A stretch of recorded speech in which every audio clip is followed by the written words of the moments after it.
Na Resposta Católica de hoje, queremos responder a questão do culto dos santos e culto das imagens, que são duas realidades que estão bem ligadas uma com a outra.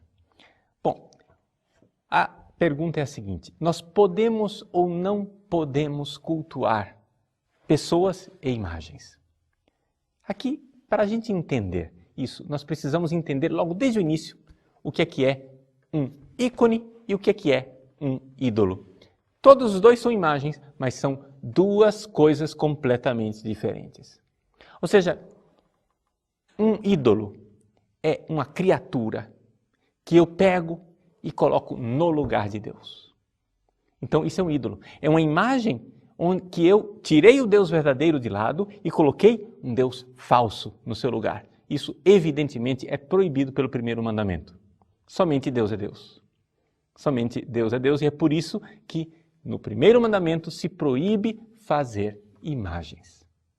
Ou seja, imagens que sejam ídolo. Veja que essa palavra eidolon, em grego, quer dizer exatamente isso, imagem. Só que existe uma outra palavra grega para dizer também imagem, que é o ícone, eikon, que é uma coisa diferente.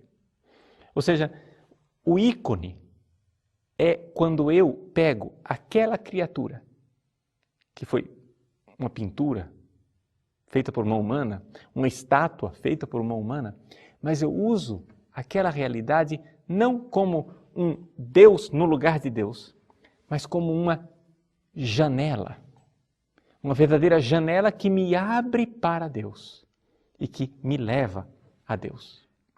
Então, se eu tenho diante dos olhos claramente a diferença entre ídolo e ícone, eu vou entender então que uma coisa é proibida e a outra é permitida. Os protestantes radicalizam as coisas dizendo assim: mas então vamos cortar o mal pela raiz e vamos parar de fazer qualquer tipo de imagem. Só que, deixa eu ajudar você espiritualmente, meu irmão. Isso não resolve o problema. Não resolve o problema porque você vai continuar, por exemplo, tendo diante dos seus olhos a sua esposa, o seu marido. Quando você olha para a sua mulher e vê a beleza do corpo dela, você tem uma escolha.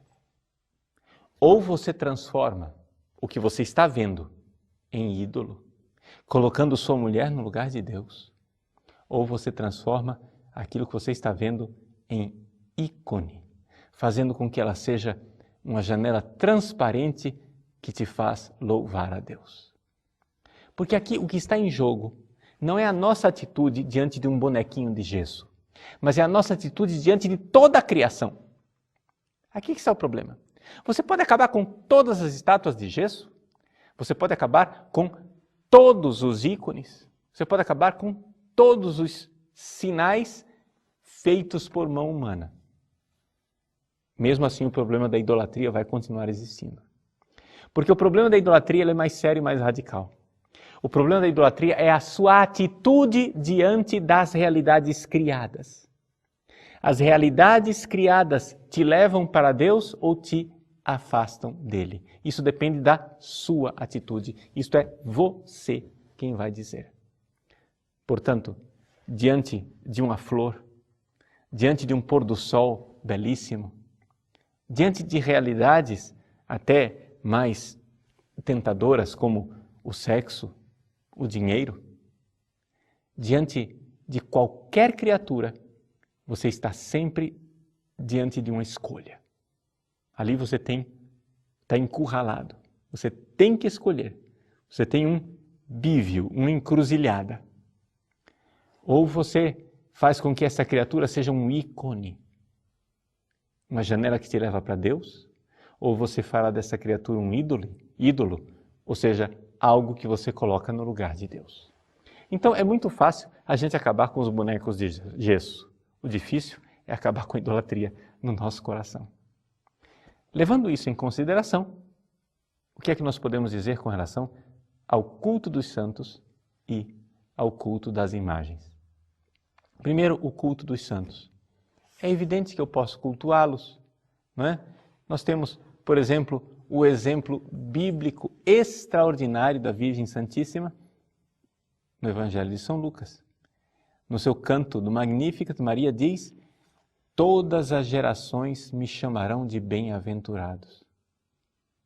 Bem-aventurada. E o próprio Jesus, várias vezes, refere-se a pessoas como bem-aventuradas, felizes. Ele está louvando essas pessoas. Ele está dizendo concretamente, veja, é isso mesmo. E o que ele está fazendo?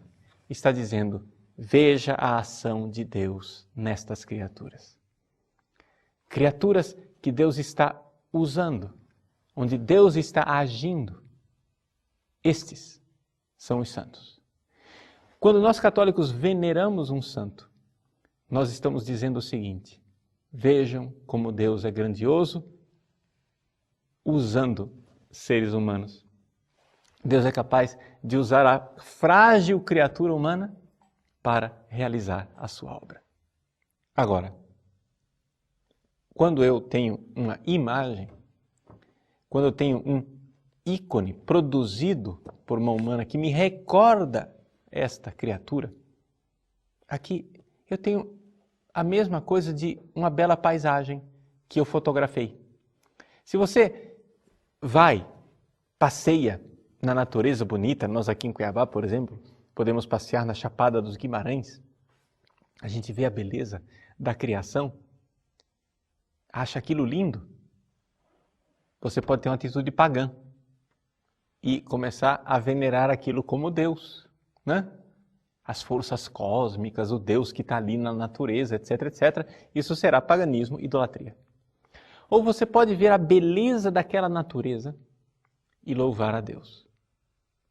Isso então é um ícone.